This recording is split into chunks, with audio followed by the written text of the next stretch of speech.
enlace para que me hagan ahí por favor la grabación.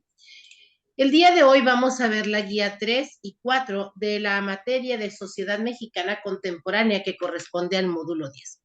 La semana pasada estuvimos viendo un poquito sobre la historia del gobierno o la historia de nuestro país y cómo de repente empezamos a caer en cuenta pues no hemos cambiado como mucho que digamos. Al menos no de los años 70 del siglo pasado para acá. Muy bien. Entonces, compañeros, les comparto mi presentación para que puedan ir tomando nota.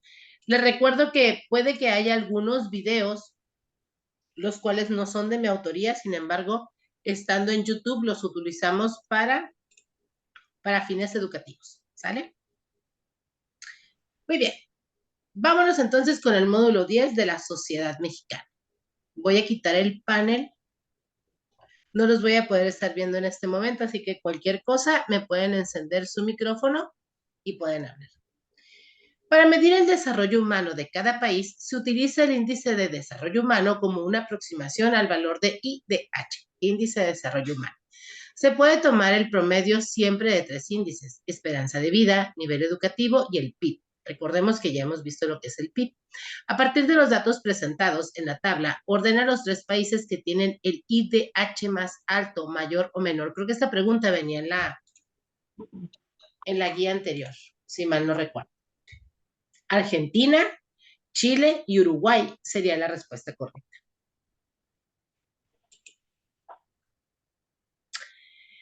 Relaciona las culturas prehispánicas a la que representan cada una de estas imágenes. Vamos a ver este videíto que les voy a compartir en este momento.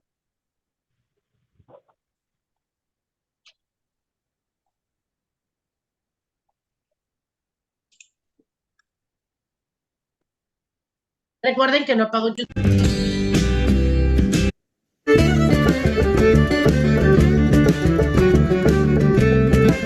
En este video te explico las principales características del México prehispánico, sus grandes áreas culturales, Mesoamérica, Aridoamérica y Ocisamérica, así como las principales culturas y ciudades que habitaron el México antiguo.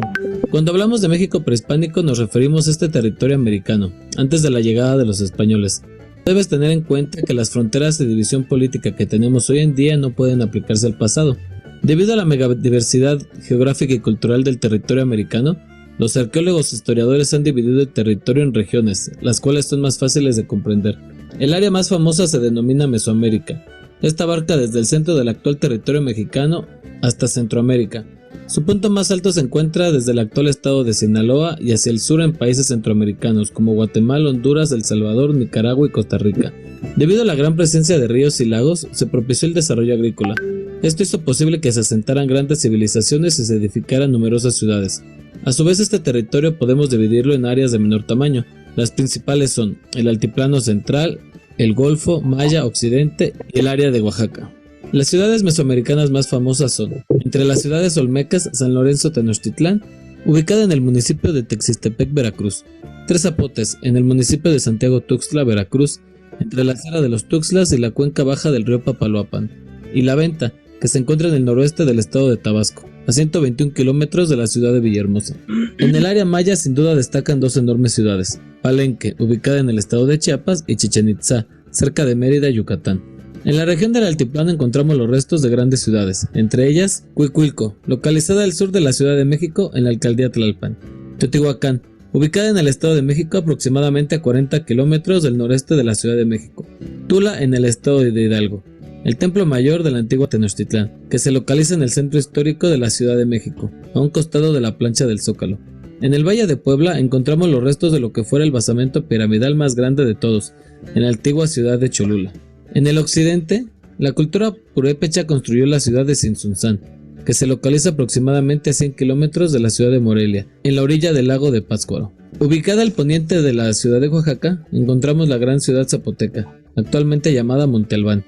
Por último, el Tajín, una ciudad totonaca que se encuentra en la porción norte del estado de Veracruz, a 14 kilómetros de Papantla y a 16 de Poza Rica. Al norte de Mesoamérica, es decir, en la zona norte del actual territorio mexicano y al sur de los Estados Unidos, se encuentra una enorme área denominada Aridoamérica.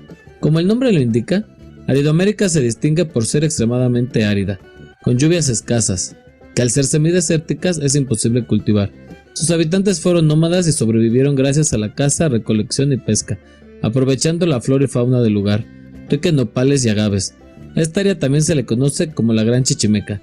En Aridoamérica no se desarrollaron grandes centros de población. Una última área cultural es conocida como Oasis América. Oasis América se encuentra en medio del desierto. Sus habitantes aprovecharon la presencia de algunos ríos para desarrollar grandes complejos habitacionales. Esta área se encuentra en parte de los territorios actuales de Arizona, Nuevo México y California en los Estados Unidos, y Sonora y Chihuahua en México. Las principales subáreas culturales de dicha región son las Anasazi, la Jojocam y la Mogollón. La ciudad más representativa de Oasis América es la ciudad de Paquimé o Casas Grandes, una extensa ciudad elaborada de adobe, ubicada en el actual estado de Chihuahua. Gracias al intercambio comercial y cultural que tuvo Oasis América con Mesoamérica, se encuentran vestigios aquí del juego de pelota, cerámica, cestería, entre otros elementos. Si quieres conocer más de Mesoamérica, te recomiendo suscribirte a mi canal y te recomiendo estos videos. Hasta la próxima.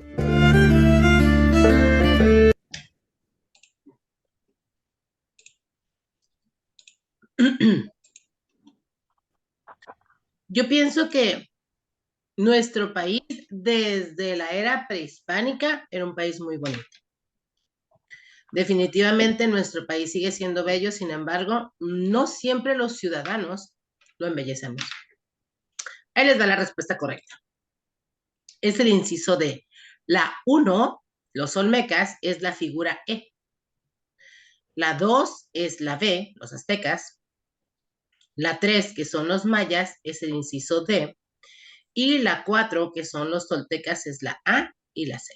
Si se fijan, las imágenes son iguales, nomás que una está de pie y el otro está sentada. Completa la siguiente oración. La familia en la que el esposo es el proveedor del hogar se denomina contemporánea, homoparental, nuclear o extensa. Nuclear. Es la nuclear. Y la semana pasada vimos algunas preguntas que tenían estas respuestas, ¿no? Pregunta 4 dice, relaciona las siguientes definiciones con los indicadores de la tabla: distribución de población, emigración y densidad poblacional. La densidad poblacional se calcula con la total de la población entre las superficies. ¿Cuántas personas por metro cuadrado hay? Nuestra respuesta correcta es el inciso D. La 1, distribución de población, es el inciso D. Dice, es la ubicación de la población en el territorio. Creo que también está por ahí, ya la habíamos contestado, ¿eh? Emigración, que es la número 2, el cambio de residencia habitual desde una unidad política administrativa hacia otra, desde la perspectiva y desde el lugar de origen. Y la 3 es la C, la densidad poblacional. Indicador que resulta de dividir la totalidad de una población entre la extensión de la unidad territorial considerada.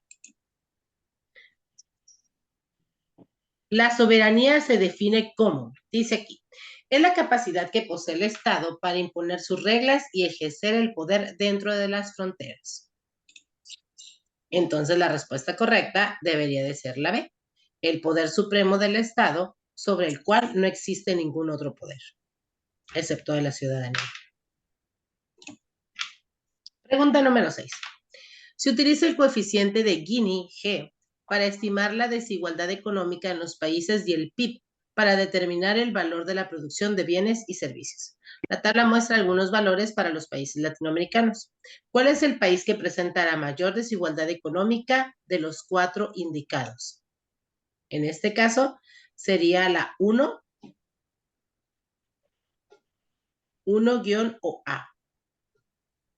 Brasil, porque es mayor el Gini.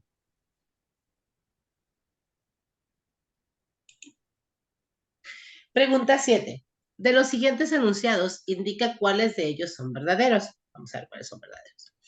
El índice de la masculinidad mide el número de hombres totales en cada 100 hombres. El índice de crecimiento urbano mide la expansión demográfica y geográfica de las ciudades. La densidad poblacional se obtiene de dividir la totalidad de la población entre la extensión de unidad territorial considerada. La inmigración es el cambio de residencia habitual desde una unidad político-administrativa hacia otra, desde la perspectiva y el lugar, desde el origen del movimiento.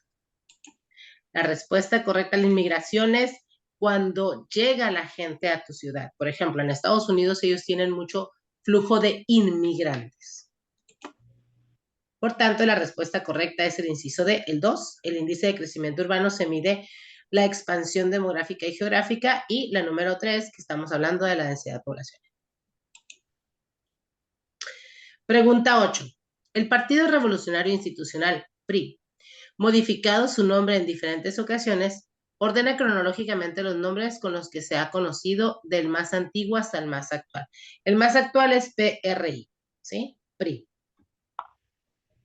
Aquí están tapados los años, obviamente, pues para hacer la democión. ¿Cuál creen ustedes que haya sido primero? ¿Elías Calles o Lázaro Cárdenas? Lázaro Cárdenas. 3, 1 y 2. Primero fue Plutarco Elías Calles. Incluso vean la foto, se ve hasta más vieja Elías. Bueno, no él, pues, sino la foto. Se ve más vieja la de Elías Calles, la de Plutarco Elías Calles, que la de Lázaro Cárdenas. Ahí está con las fechas, miren. En este orden va. En 1928 se llamaba, estando Plutarco Elías Calles en el poder, propuso la creación del Partido Nacional Revolucionario. Luego, Cárdenas, quien expatrió a Calles, le cambió el nombre a Partido Revolucionario Mexicano en 1938. Partido de la Revolución Mexicana, perdón. Y en 1947, con Miguel Ávila Camacho, optaron por el Partido Revolucionario Institucional, y hasta la fecha se sigue llamando igual. La pregunta número 9. Relaciona los elementos de la soberanía con las definiciones. El indicador es la república, representatividad y democracia. Y acá vienen las definiciones. La república es el inciso D. Se refiere al tipo de gobierno que se implanta y se conduce teniendo como único objeto el interés público. Ajá. Luego, la representatividad es la C. Representatividad dice, se refiere a que el pueblo, a pesar de ser titular de la soberanía, no puede física y sociológicamente ejercer en forma directa dicho poder. A pesar de que nosotros seleccionamos a nuestros gobernantes, nosotros no podemos decir, no quiero que se apruebe tal ley, no quiero que se apruebe tal, no de manera individual. Por eso tenemos representaciones.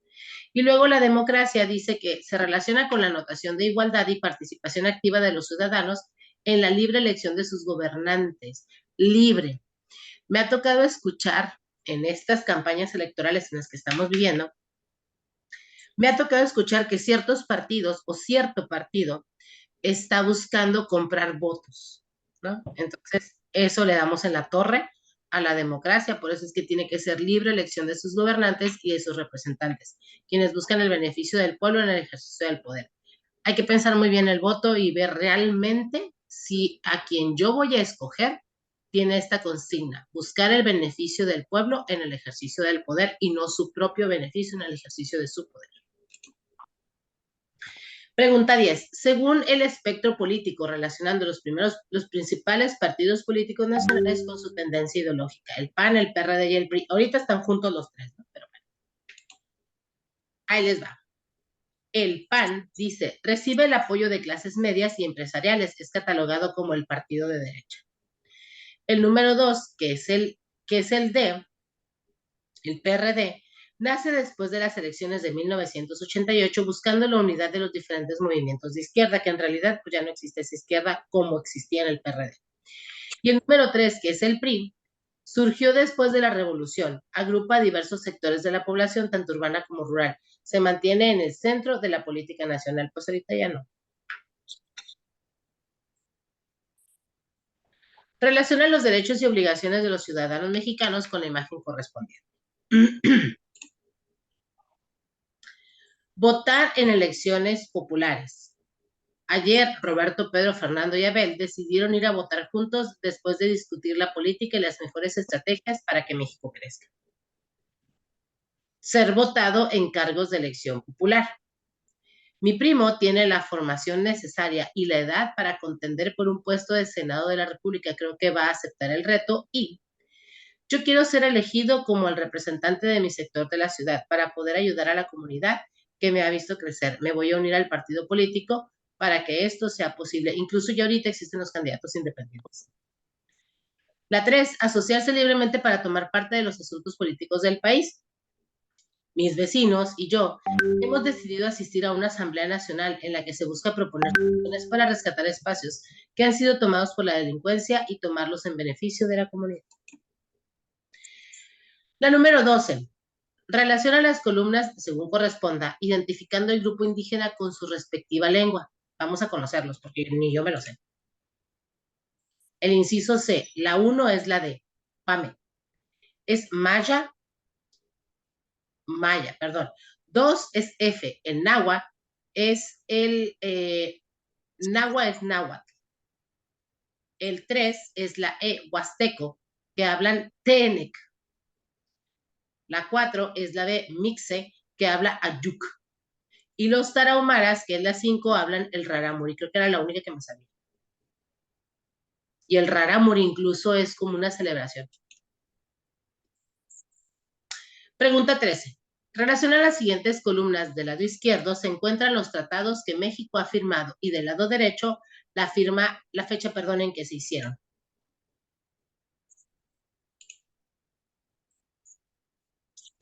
Y es el inciso D. El 1, Tratado de los Tres, se hizo el 13 de junio de 1994. El Triángulo Norte se hizo, es el inciso D, 29 de junio del 2001. Y el 3, que es Japón, se hizo el 17 de septiembre del 2004.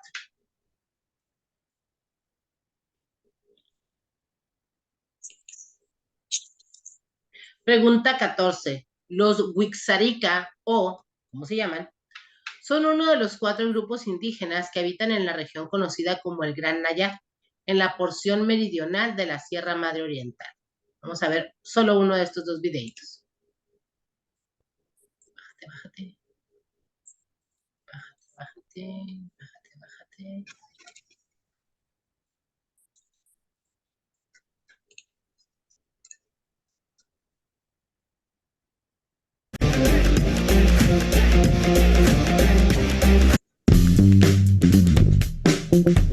Hey, ¿qué tal? ¿Cómo están? Bienvenidos a la primera emisión de Cultura para Pensadores.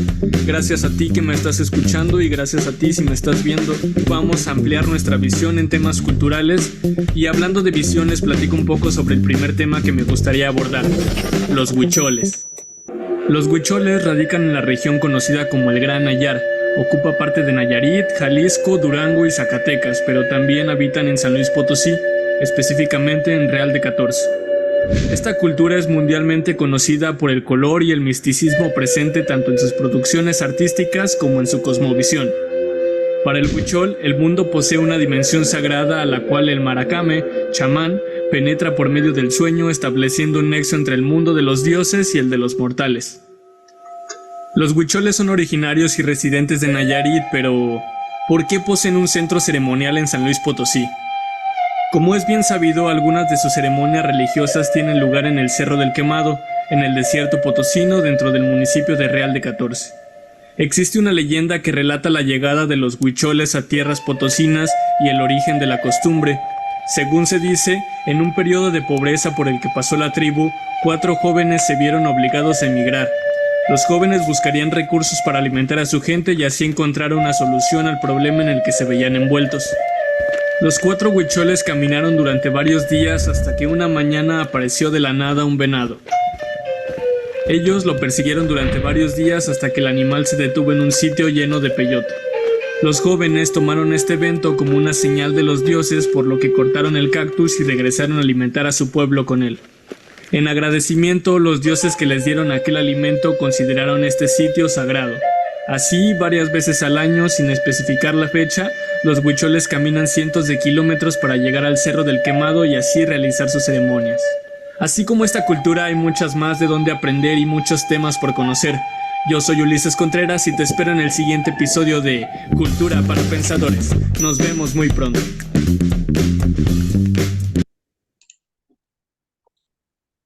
Nos regresamos a la pregunta. Nomás que me deje esta cosa. Ahora sí, ¿quiénes son? ¿Los tarahumaras o los huicholes? Huicholes. Los huicholes. Correcto, son los huicholes. De hecho, los tarahumaras no tienen esta vestimenta. Los tarahumaras visten de otros colores. Visten de colores, pero el huichol viste de blanco con colores. Los tarahumaras visten de colores. Sobre todo las mujeres, vestidos muy bonitos. Qué miedo. En el periodo de gobierno de Carlos Salinas, se actuó en contra de la sustitución de importación, mismo que era considerado un antiguo pilar de la política en México, promovida por la ONU y el BM en toda Latinoamérica. En los 50s y 60s, la sustitución de importaciones era una forma de describir las barreras comerciales que protegían a la industria local en contra de importaciones más baratas del mundo industrializado. Una ventaja era que los empleos se quedaban en México. A muchos industriales de las empresas estatales no les molestaba esta política.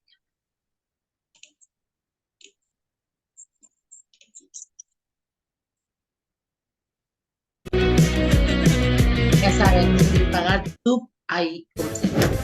Llegó el hot sale a Mercado Libre. Si eres Meli Más, tienes envíos gratis. Mercado Libre.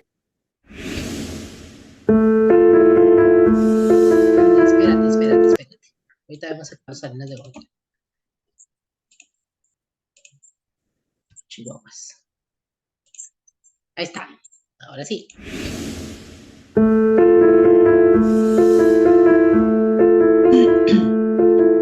Carlos Salinas de Gortari nació en 1948, el segundo hijo del matrimonio conformado por Raúl Salinas Lozano y Margarita de Gortari. Él y su hermano crecieron en un entorno cercano a la cultura y al servicio público que parecía destinarlos a la política. Cuando su madre presentaba a Raúl con sus amigos, lo mostraba como el futuro presidente de México. En un trágico incidente, los dos hermanos Salinas, de 5 y 3 años respectivamente, participaron en la muerte de una trabajadora doméstica, quien accidentalmente recibió un tiro del rifle con el que jugaban. El padre de Carlos, Raúl Salinas, llegó a ser secretario de Industria y Comercio durante el sexenio de Adolfo López Mateos, pero la designación de Díaz Ordaz como sucesor acabó con su ambición de alcanzar la primera magistratura. En aquel momento, su primogénito Raúl le prometió que él sí sería presidente. Después de estudiar en la Escuela Nacional Preparatoria, Carlos Salinas ingresó a la Facultad de Economía de la UNAM en 1966. Entre 1972 y 74 estudió en Harvard, donde obtuvo las maestrías en Administración Pública y Economía Política. En 78 alcanzó el doctorado en Economía Política y Gobierno por la misma universidad. En 1971 había comenzado a trabajar en la Secretaría de Hacienda y Crédito Público, y allí continuó hasta 1981. Raúl, por su parte, aunque también trabajaba en el gobierno, se había distanciado ideológicamente de su hermano. Ello, y la cercanía de Carlos Salinas con su antiguo profesor de la universidad, Miguel de la Madrid, resultarían circunstancias decisivas para que el hermano menor se le adelantara en la búsqueda del poder. Una vez llegado a la presidencia en 1982, de la Madrid puso a Salinas al frente de la Secretaría de Programación y Presupuesto. Fue entonces que se empezó a conformar en el gobierno el grupo de los tecnócratas, jóvenes economistas educados principalmente en Estados Unidos, partidarios de que el Estado disminuyera su tradicional papel rector en la economía. Se les llamaba tecnócratas pues presumían de su conocimiento técnico para manejar las variables económicas del país. Salinas era, sin duda, el más destacado de ellos. Carlos Salinas fue escogido como candidato a suceder a De la Madrid en 87. Al saberlo, su padre, Raúl Salinas Lozano, se echó a llorar y lo abrazó. «Ya la hicimos. Nos tardamos 25 años, pero llegamos», le dijo a Carlos. En las elecciones presidenciales de julio de 1988, el PRI por primera vez se enfrentó a dos candidatos de oposición fuertes. Cuauhtémoc Cárdenas, por una coalición de partidos de izquierda, y Manuel Cloutier, por el PAN. La tendencia en los resultados preliminares del conteo favorecía a Cárdenas, pero tras una misteriosa caída del sistema, la tendencia se invirtió y terminó por darle el triunfo a Salinas. El 1 de diciembre, Carlos Salinas de Gortari tomó posesión como presidente de México. La carta fuerte de su sexenio fue la económica. Consiguió una notable reducción de la deuda externa, que pasó del 63% del PIB en 82 a solo el 22% en 1994. También emprendió la privatización de la mayor parte de las más de 1000 empresas que poseía el gobierno, casi todas ellas altamente improductivas y que significaban una enorme carga económica para el país, con lo que liberó recursos que se destinaron a programas sociales y el pago de la deuda externa. Reformó la Constitución para que los ejidos pudieran convertirse en pequeñas propiedades. Esto representó la disminución del tradicional control que el Estado ejercía sobre los campesinos desde la década de 1930. Pero su mayor triunfo fue la firma del Tratado de Libre Comercio de América del Norte en 1992, con lo que México abrió su economía a uno de los mayores mercados del mundo. En medio del optimismo y de la euforia provocados por las reformas, acompañados del reconocimiento internacional, se llegó a decir que México finalmente estaba a punto de ser un país del primer mundo. El programa Solidaridad se convirtió en eje de la política social de Salinas. En él se invirtieron miles de millones de dólares para crear infraestructura, dar créditos y llevar servicios a comunidades rurales y marginadas. Al cumplirse las 2/3 partes de su sexenio, la aceptación del presidente y su programa parecía total. En el ámbito político, algo inusitado ocurrió durante el gobierno de Salinas. Por primera vez, en Baja California, el cargo de gobernador lo ocupó un candidato opositor. Pero la tolerancia priista no llegó más lejos. En Guanajuato y en Michoacán, el PRI se encargó de consumar nuevos fraudes y manipular las elecciones. Al mismo tiempo, un nuevo partido de izquierda, el PRD, sufría, según sus propias cifras, el asesinato por motivos políticos de más de 600 militantes a lo largo del sexenio. En 1993, en el aeropuerto de Guadalajara, el cardenal Jesús Posadas Ocampo murió asesinado por narcotraficantes, al parecer confundido con un capo. Ese mismo año, investigaciones periodísticas advertían de la presencia de guerrilleros en Chiapas. Ambas eran advertencias de que el país escondía rincones oscuros. Días más tarde, entre rumores de un intento de reelección, Salinas destapó a Luis Donaldo Colosio como candidato a la presidencia. El 1 de enero de 1994, la aparición del EZLN, el mismo día en que entraba en vigor el Tratado de Libre Comercio, causó revuelo en el país y el extranjero. La respuesta inmediata del gobierno salinista fue armada, pero la presión nacional e internacional lo decidió a decretar una amnistía. La campaña de Luis Donaldo Colosio comenzó a tener problemas. En sus discursos, el candidato marcaba distancia de Salinas. Se habló de un posible reemplazo de Colosio. Si la intención del candidato era llevar a cabo una profunda reforma política, como algunos creen, nunca lo sabremos. Murió asesinado el 24 de marzo en Lomas Taurinas, Tijuana. Al poco tiempo, un nuevo asesinato político cimbró al país. José Francisco Ruiz Massieu, excuñado del presidente, fue acribillado cerca del Monumento a la Revolución. Meses después, iniciado el nuevo gobierno, se implicaría a Raúl Salinas en este crimen. El hechizo del sexenio de Carlos Salinas terminaba en sangre. En este clima de inestabilidad política y social, los capitales extranjeros comenzaron a salir masivamente del país. Aunque el proyecto económico de Salinas naufragaba, su orgullo o la creencia de que la crisis podía ser controlada por el gobierno de su sucesor le impidieron tomar las medidas que quizá habrían disminuido los graves efectos de la crisis que se avecinaba. La catástrofe sobrevendría a principios del siguiente sexenio, el de Ernesto Zedillo. Y así nuestra historia con Salinas de Gortari. Yo me acuerdo mucho que mis papás eran de wow, ¿no? El país se está levantando, vamos muy bien, y sácatelas. De acuerdo al párrafo anterior, selecciona de las siguientes listas cuáles fueron las desventajas de este tipo de política en México: la migración a Estados Unidos, la nula competitividad, la mala calidad, los productos caros o los bajos salarios. En realidad fueron las muertes, yo creo. La 1, que es la migración a Estados Unidos, y la 5, los bajos salarios. México pretendía quedarse con sus pobladores, pero no había con qué mantenerlos. Analiza los enunciados y califica cada uno de ellos como verdaderos o falsos. El primero es verdadero, el segundo es verdadero, el tercero es falso. La familia nuclear es aquella en la que la esposa basa su identidad en las actividades en torno a la casa, ve la identidad de su marido basada en el trabajo y quiere que él sea la cabeza de familia. Las mujeres que trabajan experimentan conflictos de rol que los hombres no encuentran al intentar combinar el trabajo y la familia. Y la número 3, que es falsa, dice: un factor existente y latente dentro de las familias en general que ocasiona el divorcio de las parejas tiene que ver con los aspectos culturales, más bien con los aspectos tecnológicos. Completa el siguiente enunciado con una de las opciones que se te presentan. Las organizaciones de la sociedad que contribuyen a la construcción de una vida pública auténticamente que. Las organizaciones de la sociedad civil contribuyen a la construcción de una vida pública auténticamente democrática. Dice aquí, selecciona los siguientes enunciados. Selecciona cuáles de los siguientes enunciados son verdaderos. Vamos para acá. Construye en pequeño, juega en grande. En Bodega Aurrerá encuentra los precios más bajos del Hot Sale con el poder de ahorrar mucho más. Soy Dominica Almea, estudiante de negocios internacionales, y el día de hoy les voy a contar sobre el GATT y la OMC. El GATT, que en sus siglas significa General Agreement on Tariff and Trade, que es el Acuerdo General sobre Aranceles Aduaneros y Comercio, surgió en 1947 en Ginebra como un marco para la reglamentación del comercio internacional. Antecedentes del GATT. Este surgió al concluir la Segunda Guerra Mundial. Existía una gran preocupación respecto al terrible deterioro de las economías, así como mecanismos que le permitieron su recuperación.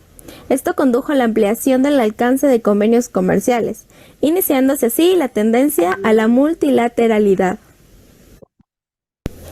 En esta época se vio cómo tanto los vencedores como los vencidos se encontraron con que la situación económica que los rodeaba era tan desastrosa que prácticamente era la misma, teniendo además como acreedor único un solo país, los Estados Unidos de América. Esto hizo surgir un movimiento hacia la concentración de acuerdos para regular las relaciones económicas internacionales encabezadas por Estados Unidos, que son el Plan Clayton y el Plan Marshall. En el origen del GATT, como organismo que impondría al mundo el libre comercio, encontramos la necesidad de los Estados Unidos de Norteamérica de dar salida a sus capitales y mercancías para sostener su ritmo de crecimiento y nivel de empleo, así como productividad, más la tecnología te vuelve un gran competidor. Tenían objetivos tanto en lo monetario como en lo comercial. Liberaron los intercambios, eliminando los controles de cambio y los cupos. Se estableció la convertibilidad de las monedas, las identidades monetarias se establecieron. Y en lo comercial se fue bajando y eliminando las tarifas aduaneras. Como sus principios tenían la no discriminación, trato de la nación más favorable, reciprocidad y la transparencia. En sus problemáticas tienen lo que es la restricción en la comercialización de productos básicos, igualdad de los estados, tratar a quienes son desiguales, beneficia a los más fuertes, acentuando la desigualdad y favoreciendo el desequilibrio. Se busca la paz y pretende ordenar las relaciones económicas y el nacimiento de las naciones y corporaciones transnacionales. El GATT tiene 23 países pertenecientes, los cuales son Australia, Bélgica, Birmania, Brasil, Canadá, Ceilán, Chile, China, Cuba, Estados Unidos, Francia, India, Líbano, Luxemburgo, Noruega, Nueva Zelanda, Países Bajos, Pakistán, Reino Unido, República Checoslovaca, Rodesia del Sur, Siria y Sudáfrica. La Ronda Uruguay hace referencia a la octava reunión entre países con el fin de negociar la política de aranceles y la liberación de mercados a nivel mundial, que se abrió en Punta del Este, Uruguay, en 1986 y concluyó en Marrakech, Marruecos, el 15 de diciembre de 1993. Un total de 117 países firmaron un acuerdo sobre la liberación comercial. Además, se dio la transformación del GATT en la OMC. En esta ronda se hablaron dos puntos importantes de la negociación, que fueron la apertura del mercado monetario y la mayor protección de la propiedad intelectual. La mayoría de los acuerdos de la OMC son el resultado de las negociaciones de la Ronda Uruguay. Simplemente fue la mejor negociación comercial que haya existido jamás, y muy probablemente la negociación de mayor extensión en la historia de la humanidad. La OMC es la Organización para la Apertura del Comercio, foro para que los gobiernos negocien acuerdos comerciales, lugar para resolver diferencias comerciales. Es una organización basada en normas e impulsada por sus miembros. Todas las decisiones son adoptadas por los gobiernos y las normas son el resultado de las negociaciones entre ellos. Es una organización en la que la homogeneidad es la base. La OMC se puede encontrar en Ginebra, Suiza. Se estableció el 1 de enero de 1995. Fue creada por las negociaciones de la Ronda Uruguay en 1986 hasta el 1994. La integran 159 países. En sus funciones tenemos lo que es la cooperación, Brinda asistencia técnica y cursos de formación a los países en desarrollo. Supervisa las políticas comerciales. Trata de resolver las diferencias comerciales y administra los acuerdos comerciales. Y por último, les hablaré sobre los principales logros de la OMC, que son la creación de un sistema internacional sólido y próspero, crear un espacio para la solución de disputas. El entorno económico mundial se vuelve más tranquilo, próspero y viable. Promueve el crecimiento de los países en desarrollo.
Chicos, no me dijeron que tenía la cámara prendida, apagada y el micrófono también. Y yo leyéndoles bonito. Discúlpenme. Era la última pregunta. Déjenme salirme de la presentación. Sí. Era la la última. pregunta, ajá. Fin de la presentación. Déjenme regreso acá. Era esta, discúlpenme. La respuesta correcta es el inciso B. La 1, la 2 y la 3. Nada más que no la están viendo ustedes. Ahí está. Ahí está. Dice cuáles son los enunciados verdaderos. Es la 1, la 2 y la 3. ¿Ok? Y esta es la última pregunta de la guía número 3. Nos vamos a ir ahora sí a la guía número 4. Les platiqué, me fui, quién sabe qué tanto les dije, pero nunca me escucharon, perdónenme. A veces se me van las cabras al monte, ya se dieron. El módulo 10 de la materia de Sociedad Mexicana Contemporánea. Vamos a seguir hablando sobre partidos y sindicatos. Como consecuencia de la formación de la CTM, ¿alguien sabe qué significa CTM?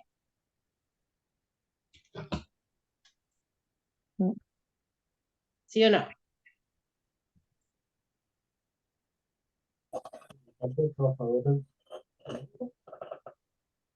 Sindicato de Trabajadores Mexicanos. Confederación de Trabajadores de México. Por ahí va. Ahí andábamos, ¿no? Dice, se dio paso a otra muy importante organización nacional en 1939. ¿De cuál se trata? ¿De cuál de estas? El PNR, el Partido Nacional Revolucionario, la CTAL, Confederación de Trabajadores de América Latina, la FSTSE, que es la que está acá abajito, por un Estado de servicio al pueblo, no me acuerdo exactamente cuáles son las siglas, o la CNC, Confederación Nacional Campesina. Es esa, Confederación Nacional Campesina. De hecho, todavía existe la CTM, según yo.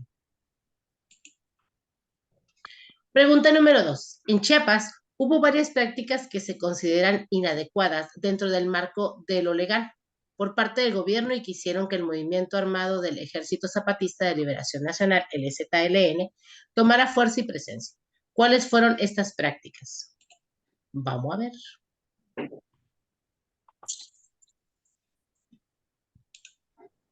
Ya vimos que fue durante el año de Salinas de Gortari, ¿no?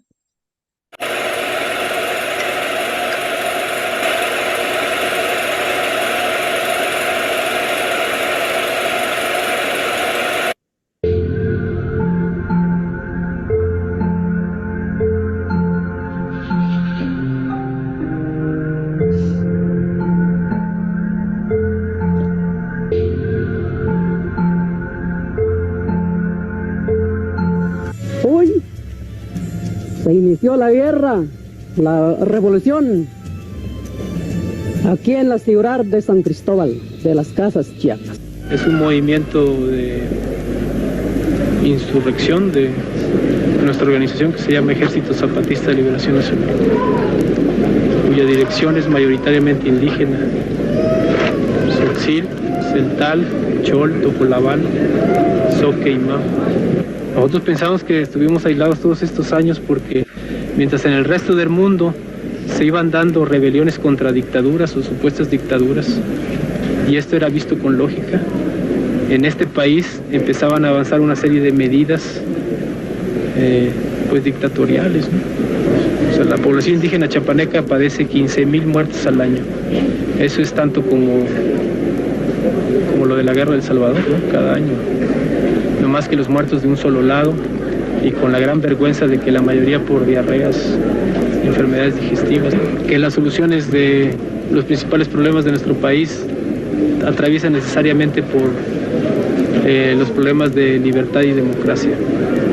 Esa es la principal demanda. En base a eso, dicen los compañeros, se podría negociar las otras demandas de vivienda, tierra, salud, educación, justicia, muchos problemas que sobre todo en el medio indígena son muy graves, pero sobre la demanda de libertad y democracia se está haciendo el llamado a toda la República Mexicana y a todos los sectores sociales que se alcen junto con nosotros, no necesariamente con las armas, sino con lo que puede cada uno según su medio en el que se desempeña. No hay en el movimiento, en la Organización Ejército Zapatista de Liberación Nacional, una ideología perfectamente definida, así en el sentido clásico del marxismo-leninismo, del socialcomunismo, del castrismo. Pues. Hay más bien un punto común de enlace para los grandes problemas nacionales, que para un sector u otro coinciden siempre en el de falta de libertad y falta de democracia.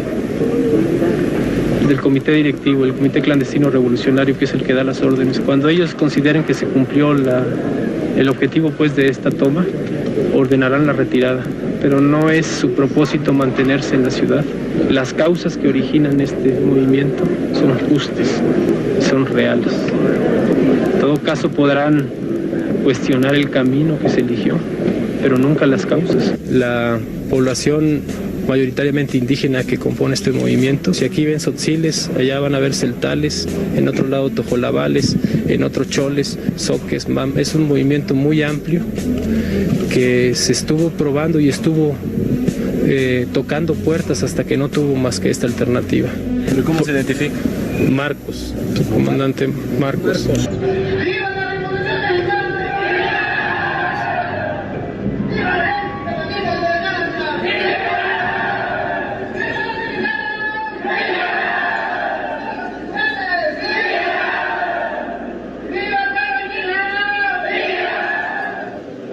Por lo tanto, y conforme a esta declaración de guerra, damos a nuestras fuerzas militares del Ejército Zapatista de Liberación Nacional las siguientes órdenes. Primero, avanzar hacia la capital del país, venciendo el Ejército Federal Mexicano.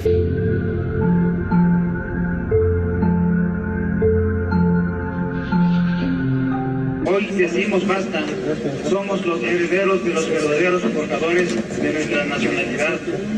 Nosotros,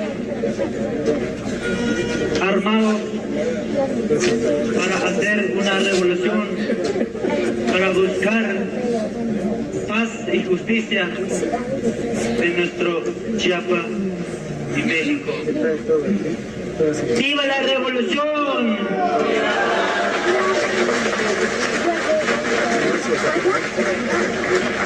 ¡Viva el Ejército Zapatista de Liberación Nacional!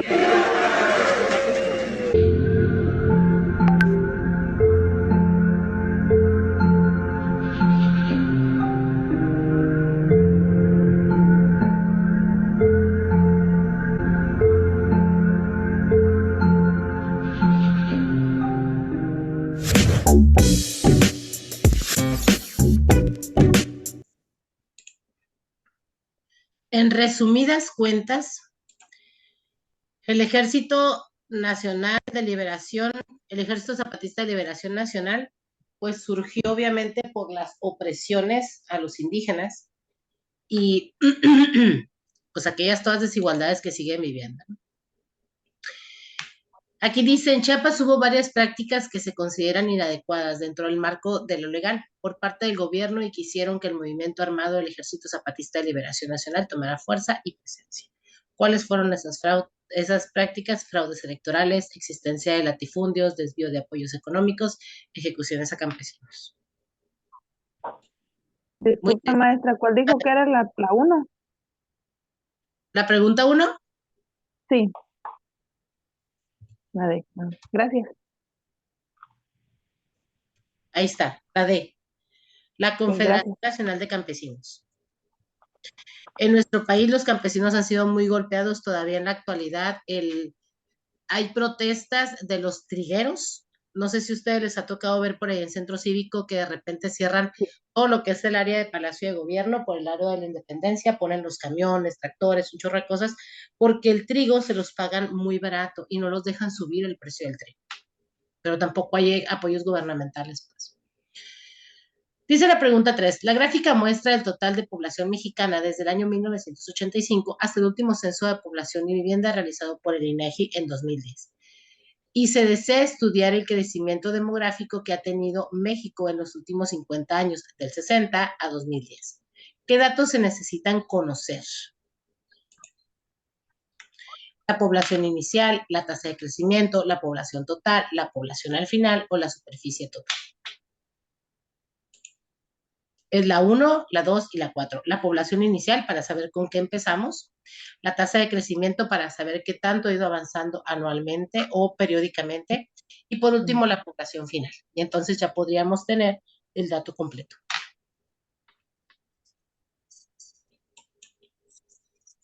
Pregunta 4. ¿Cuáles de los siguientes enunciados son características del periodo conocido en México como insurgencia popular en la década de los 70? El 1, el 2 y el 5. Construcción de sindicatos y organizaciones sociales urbanas populares. Las luchas se definen en esta época por el surgimiento y constitución de nuevas organizaciones. Y la número 5 que dice el surgimiento de grupos radicales de izquierda.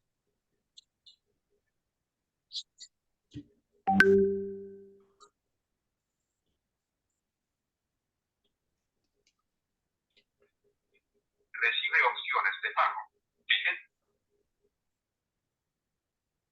Vamos a la siguiente. Pregunta 5. La información del INEGI, ¿a partir de qué cantidad de población se considera un poblado como zonas urbanas? A partir de más de 2.500 habitantes.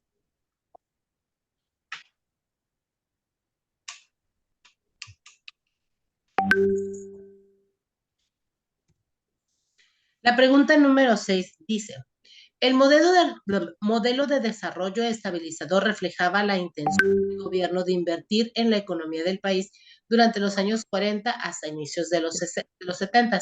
¿Cuáles de las siguientes fueron las medidas económicas que caracterizaron el modelo?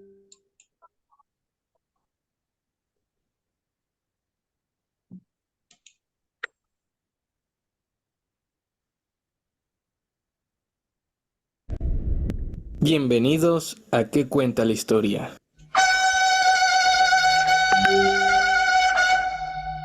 El milagro mexicano o el desarrollo estabilizador es una época que sucedió desde 1940 hasta 1968. Exactamente 28 años. Primero que nada, hay que abarcar los presidentes que estuvieron durante este periodo. De 1940 a 1946, Manuel Ávila Camacho. Del 46 al 52, Miguel Alemán Valdés. Del 52 al 58, Adolfo Ruiz Cortines. Del 58 al 64, Adolfo López Mateos, y termina con la presidencia de Gustavo Díaz Ordaz del 64 al 70. El milagro mexicano comienza en 1940 con Manuel Ávila Camacho, por las acciones del gobierno para controlar su economía de modo que siempre hubiera ganancias, aunque hay que recordar que durante esa fecha se estaba dando la Segunda Guerra Mundial, pues la economía y la política del país se benefició en gran parte por esta guerra, cosa que no se esperaba, por eso es que lo llamaron milagro. De manera política, Estados Unidos y México tuvieron un acercamiento que nunca antes había formado entre ambos países. Los presidentes Camacho y Truman, Estados Unidos y México, firmaron un trato y así se unieron.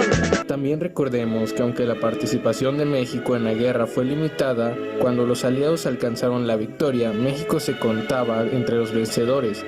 Por lo tanto, México fue un miembro fundador de la Organización de las Naciones Unidas, así que México se vio muy bien beneficiado de forma política. En cuanto a la economía, la crisis global a la que se enfrentaba el mundo a causa de la guerra colocaron a México en un papel estratégico. La fuerza productiva estadounidense estaba incompleta y el comercio internacional obstaculizado. México tenía una elevada capacidad de negociación con Estados Unidos y estaba obligado a elaborar productos que antes importaba. El país contaba con recursos naturales indispensables para la industria bélica como cobre, zinc, grafito, minerales, plata, ganado, cerveza y productos agrícolas que incrementaron sus exportaciones y estimularon su desarrollo. En el periodo, las exportaciones mexicanas se duplicaron, la industria creció, la agricultura se desarrolló y se consiguieron créditos para las obras de infraestructura. Al inicio de la Guerra Mundial, México exportó 788.7 millones de pesos corrientes. Al finalizar la guerra, el monto fue de 1.357 millones. En 1946, un año después del término de la guerra, Manuel Ávila Camacho, antes de terminar su sexenio,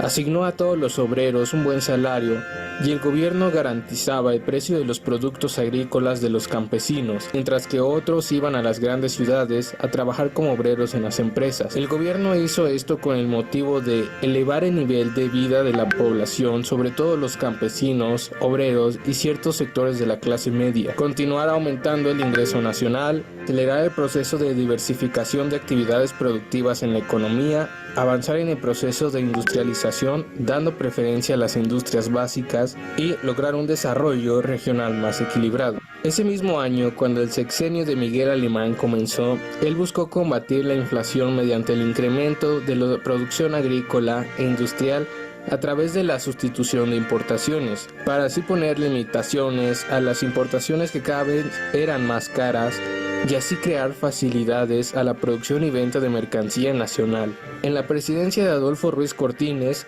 él decidió devaluar el peso por una subida en los alimentos que el gobierno no podía manejar. Así logró aumentar las exportaciones mexicanas y disminuir las importaciones de mercancías y alimentos, para ahora producirlos en México. A pesar de la devaluación, la industrialización siguió. Además, en su sexenio, se mejoró la infraestructura del país. Para el término de la presidencia de Ruiz Cortines, la economía se encontraba estable. Para el presidente López Mateos, al inicio de su gobierno, se vio obligado a incrementar el reparto agrícola debido a las presiones campesinas. De esta manera, el reparto de tierras aumenta a más de 11 millones de hectáreas.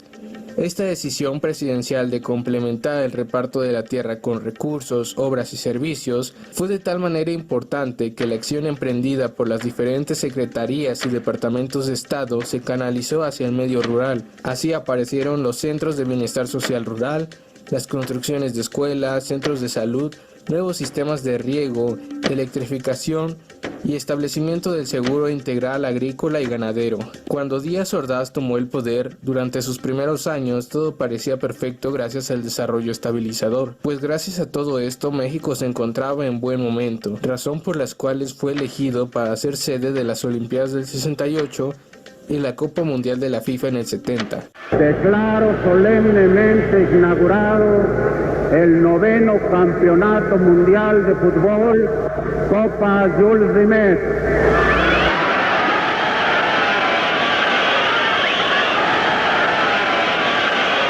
Pero para el pueblo se comenzaron a vivir injusticias y corrupción por parte del gobierno.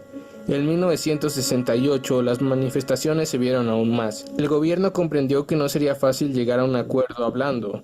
Y como sabemos, a partir del día 2 de octubre del 68 sería aún más imposible arreglar todo para su gobierno. La corrupción aumentó, la delincuencia, el dólar subió, el mercado mexicano no se veía bien preparado para exportar ya que la mayoría del tiempo importaba más. Ante ello le trajo un déficit de 400 millones de dólares. La clase media creció y México empezó a vivir envuelto en un proceso inflacionario durante los próximos años. En los años 70 el país reveló déficit social. La producción industrial llegó a su límite con la política de sustitución de importaciones. El campo se hizo dependiente de los subsidios oficiales y no alcanzó a industrializarse. El Estado rompió los equilibrios fiscales con aumentos en el gasto y el estancamiento de los ingresos. Y finalmente la inflación tronó la economía, terminando así con el milagro mexicano. Se dice que México requiere un crecimiento del 6% PIB per cápita anual para tener una buena economía. Durante el milagro mexicano muchas veces estuvo arriba del 6%, e incluso llegó hasta un 7%. El promedio de los sexenios de los presidentes en el milagro mexicano fue del 18 al 23%. En los últimos 2 sexenios, con Felipe Calderón y Enrique Peña Nieto, de manera anual y en promedio de sexenio, apenas si se ha logrado cruzar al 2%. Así que eso fue el milagro mexicano o desarrollo estabilizador. Si el video te gustó, dale like. Recuerda suscribirte y activar la campanita de las notificaciones. Y si gustas...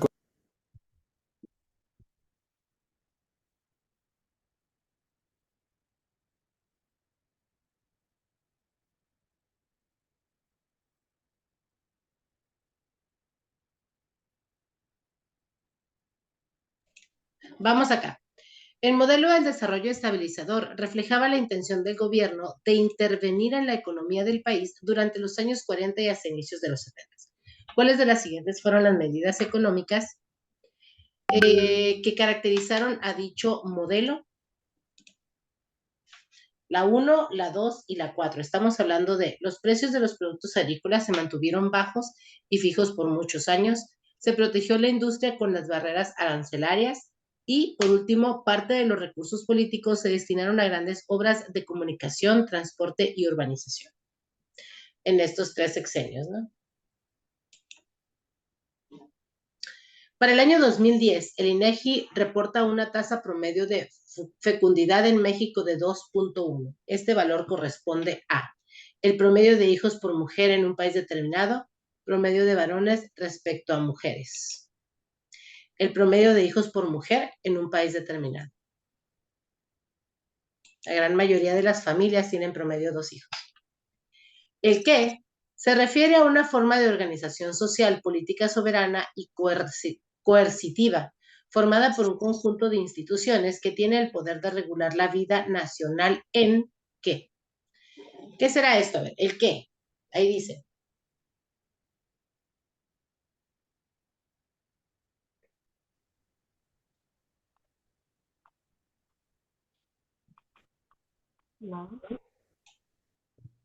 La es el Estado se refiere a una forma de organización social, política, soberana y coerciva, formada por un conjunto de instituciones que tiene el poder de regular la vida nacional en un territorio determinado. ¿Cuál es la misión primaria del Estado? Su primera misión es propiciar el bien común. Una comunidad organizada en territorio definido mediante un orden jurídico servido por un cuerpo de funcionarios y definido y organizado por un poder jurídico autónomo y centralizado que tiende a realizar el bien común en el ámbito de esta comunidad. Eso debería de ser el Estado, buscar el bien común. Pregunta 10. ¿Cuál fue el factor fundamental de la época de Miguel Alemán para que el capital privado y extranjero quisiera invertir en un país como México? La ausencia de conflictos internos y buena disposición del gobierno hacia las inversiones del capital privado. El otro día estaba escuchando en las noticias que México cada vez se está volviendo un país más violento, y es cierto, cada vez es más violento. Entonces, eso también nos afecta de manera económica. Número uno, porque otros países no quieren invertir en México. Número dos, porque extranjeros no quieren venir a México, no quieren venir turistas. Número tres, porque tanta matanza, personas en el hospital, enfermedades, todo esto va bajando los recursos económicos del país. Entonces, de manera económica también nos afecta la violencia. Aunque digan que tienen otros datos. Pregunta 11. Clasifica los siguientes enunciados como verdadero y falso. El primero es verdadero, el segundo es verdadero, el tercero es falso y el último es verdadero. Vamos a verlos. Las mujeres que trabajan experimentan conflictos en el rol que los hombres encuentran o intentan cambiar el trabajo de familia, esto ya lo habíamos visto. La diferencia entre el acoso sexual y las oberturas románticas o bromas amistosas es que la relación social entre el iniciador y la víctima es el poder y la autoridad desigual. La tercera, que es falsa, cuando en la familia ambos padres trabajan, generalmente el trabajo de la esposa es considerado más importante que el del esposo, no, jamás. Y la última dice, el rol igualitario en la familia considera que tanto el hombre como la mujer deben compartir el poder dentro de la familia. La número 12 dice, analiza el siguiente enunciado. Una pareja de clase obrera cree que el hombre debe ser la cabeza de la familia y el que gane el pan de la familia. Pero debido a que ellos no completaban los gastos con su sueldo de 5,000 pesos mensuales, la esposa cuidaba a los niños de los vecinos de su casa. Ambos describieron esta situación como temporal. Para explicar el hecho de que él hizo la mitad del trabajo en casa, invocaron el mito de impotencia de la mujer. Él pagó las facturas porque ella es inútil con una calculadora. Él hizo las compras porque ella no podía manejar un auto y así sucesivamente. Analiza el siguiente enunciado. ¿Qué tipo de rol se practica? ¿Cuál es el tipo de rol, que practica esta familia? ¿Cuál será la contemporánea? Porque estamos hablando de la contemporánea, la historia familiar, la familia consanguínea, ¿sí? La familia contemporánea dice, se incrementa la responsabilidad sobre los hijos, disminución de las familias numerosas, mayor libertad de la mujer y control de numerosos hijos. Obviamente esta no es. Consanguínea. Se basaba en el matrimonio entre hermanos y hermanas propios y colaterales en un grupo. Este tipo de familia del que nos habla acá es una familia muy tradicionalista. Si ustedes ven las películas, les decía la clase pasada, de los Soler o de ese tipo de personas, siempre el hombre era el que llevaba la economía, la batuta, la mujer era un inútil, este payato nomás sirve para lavar trastes y criar chamacos, ¿no? Así era como se manejaba en aquel entonces las películas. Algunas familias, hasta la fecha, me ha tocado verlas así, donde el hombre llega, me tocó ver una familia en la que llegaba el muchacho, hombre, de la secundaria y la hermana mayor, 2 años, tenía que servirle la comida al muchacho y calentarle las tortillas. Si el muchacho podía, pero a final de cuentas es una familia muy machista en el que la mujer tiene que servirle al hombre. Y ni qué decir de los papás, ¿no? Los papás también, el señor nomás en cuanto entraba, hagan de cuenta que había llegado Dios mismo a la casa, ¿no? Seguimos entonces. Hablamos de una familia tradicionalista o tradicional. La pregunta 13. En base a las siguientes características, selecciona el término que definen en conjunto. Las leyes deben aplicarse por igual a todos los individuos. Todos pueden participar en la creación de leyes y vigilar su cumplimiento. Las leyes deben proteger los derechos de cada individuo y de la sociedad. Esto estamos hablando de un Estado de Derecho. Es aquel en el que sus funcionarios, los que forman parte del gobierno, velan porque se cumpla la Constitución y las leyes. En este tipo de Estado es importante que los ciudadanos cumplan la ley. Eso es algo importante. ¿De qué nos sirven las leyes si como sociedad no las cumplimos, ¿no? Pero es aún más importante que sus funcionarios, quienes ocupan cargos públicos, cumplan con esa ley, porque son los que deben dar el ejemplo y deben tener una conducta recta e intachable. Pues yo creo que todos nos podemos equivocar, pero sí tenemos que hacer mucha conciencia de, si yo quiero leyes, pues las tengo que obedecer, ¿no? Porque son por mi bien. Pregunta 14. ¿Cuál es el principal beneficio de estar inscrito en el GATT? El GATT es el Acuerdo General sobre Comercio y Aranceles, en sus siglas en inglés, en las que se realizan negociaciones tendientes a la reducción de aranceles y en general para fijar normas comerciales, según el principio de reciprocidad. Esta reunión fue celebrada en La Habana, Cuba, en el año de 1947.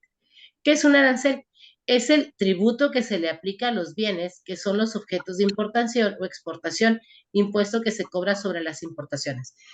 Cuando nosotros hacemos una importación de un carro, nosotros tenemos que pagar los aranceles, que son los impuestos sobre la importación.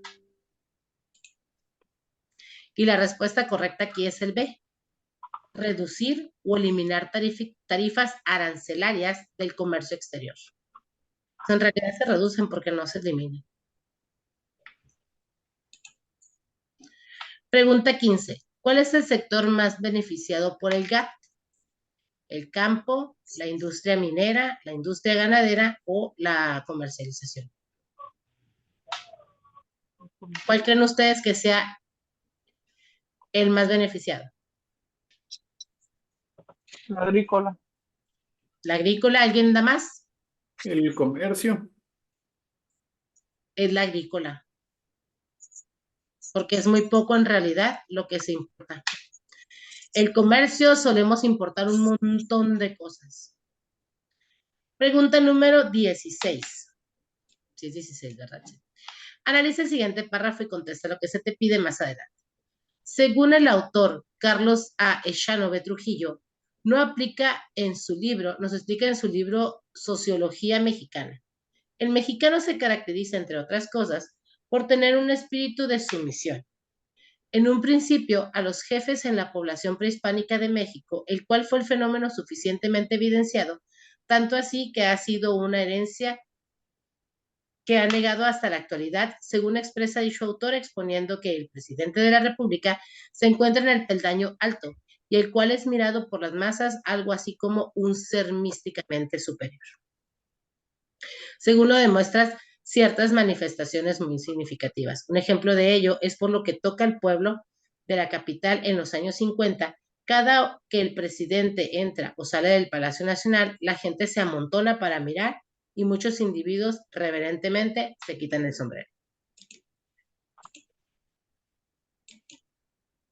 Ay. Respecto al párrafo anterior, se está hablando de una característica especial que ha sido heredada a los mexicanos desde tiempos prehispánicos. ¿Cuál característica se menciona en el texto? Malinchismo. El servilismo. Le voy a hacer reverencia, voy a servirle. De hecho, en alguna ocasión me tocó escuchar, creo que era un reel o era un podcast, donde decíamos que normalmente los mexicanos tenemos la costumbre de que nos hablan y decimos mande. ¿La gran mayoría de ustedes hacen eso? Sí. Y habla precisamente de cuando los campesinos, cuando las personas, pues desde la Nueva España, cuando había una supremacía de otras personas de otra nacionalidad, y las personas nativas de México, cuando les hablaban era un mande, porque tenía que estar a la disposición de alguien. En mi caso, digo, todo es cultural, ¿no? En mi caso, mis papás me enseñaron que tienes que decir mande porque te estoy hablando yo, ¿no? Pero sí, incluso yo, por ejemplo, en mis clases con mis alumnos es profe y yo mande. Y para mí en lo personal, el responder mande no es decir eres supremo o eres más que yo, sino más bien es un estoy en la disposición de escuchar. Por eso para mí es un mande. Pregunta 17. Un amigo te pregunta tu opinión sobre la participación de la economía informal en el PIB. ¿Cómo actúas? Expresas tus opiniones y respetas la de tu amigo, aun cuando no coincidan con las tuyas. No te gusta platicar sobre esos temas, buscas hablar y si surgen diferencias para la plática, buscas todo tipo de argumento para convencerlo. Ya saben que para nosotros lo más importante es respetar lo que diga cada quien. Pregunta 18. Son entidades de interés público y organizaciones ciudadanas que deben promover la participación democrática, posibilitar el acceso de los ciudadanos al ejercicio del poder público y representar al pueblo. ¿Qué son todos estos que están ahí? Partidos políticos. Partidos políticos. Pregunta 19. Fue creado el 11 de octubre del 90 como máxima autoridad electoral en nuestro país. ¿Qué será? ¿La SEDENA, el IFAI o el IFE? El IFE. El IFE, que ahora se llama INE. Pero es lo mismo. A través de estos, las personas se enteran de lo que está pasando en su país, en su entidad, país y en el mundo. Y como tal, tiene una gran influencia sobre la forma como la gente percibe las acciones y situaciones que vivimos los seres humanos. Medios de comunicación, tecnologías de información y comunicación o redes sociales. Medios de comunicación. Así es. Por lo general, todavía en esta época ves algo en redes sociales y dices, no sé si es una fake news o realmente es factible, realmente es una fact news, y mejor me espero a que salga en la tele. Es como darle el soporte, ¿no? Modelos de desarrollo, Estado benefactor, Estado liberal, sustitución de importaciones, desarrollo estabilizador. Vamos a relacionar estas columnas. La 1 es la D, el Estado benefactor. Intervenir en el orden económico y social para perfeccionarlos con la acción del Estado, protege los intereses del capital y corregir posibles desviaciones. La 2 es la E, Estado liberal. No intervenir en la vida económica, sino solo actuar para mantener el orden por medio de sus funciones. La número 3, sustitución de importaciones, es la A. Proteger y fortalecer a la industria nacional, la cual se encarga de satisfacer las necesidades del mercado local.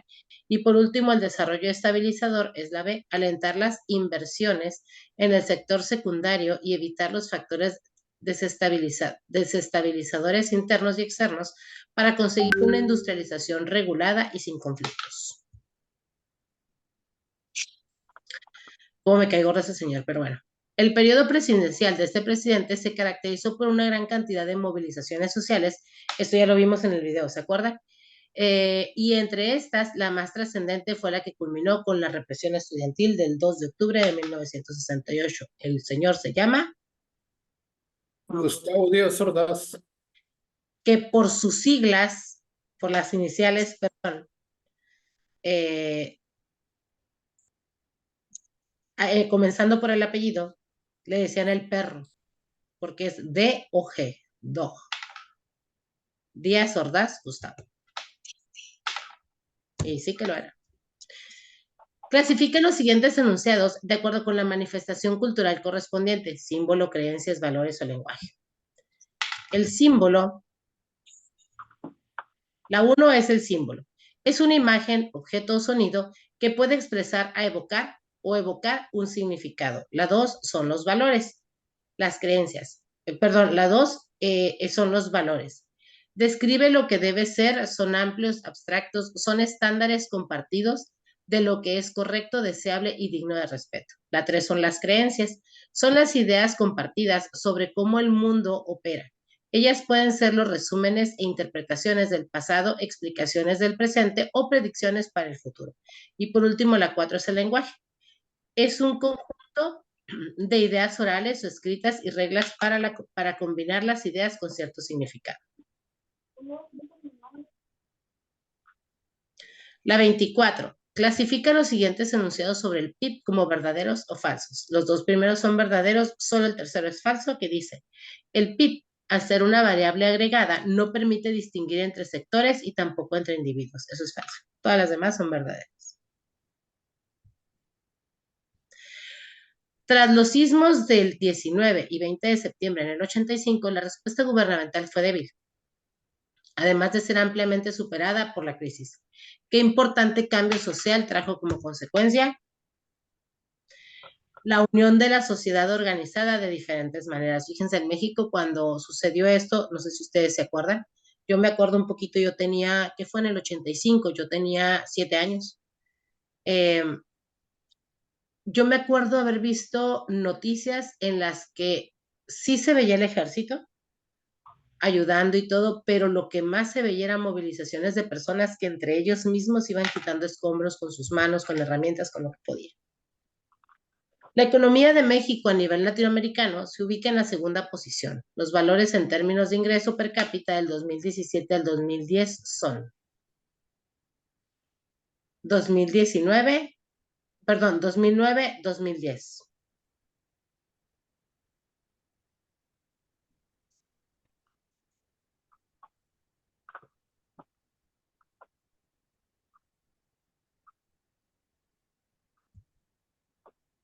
Y aquí terminamos nuestra cuarta guía. Mucha información, yo sé. Hay que revisar la presentación, hay que revisar las clases, hay que ver algunos videos, los videos que están por ahí nos dan mucha información, no solo para una pregunta en la que están escritos, sino nos dan bastante información donde podemos ir respondiendo las otras preguntas. Voy a dejar de grabar para que no se haga más largo el video.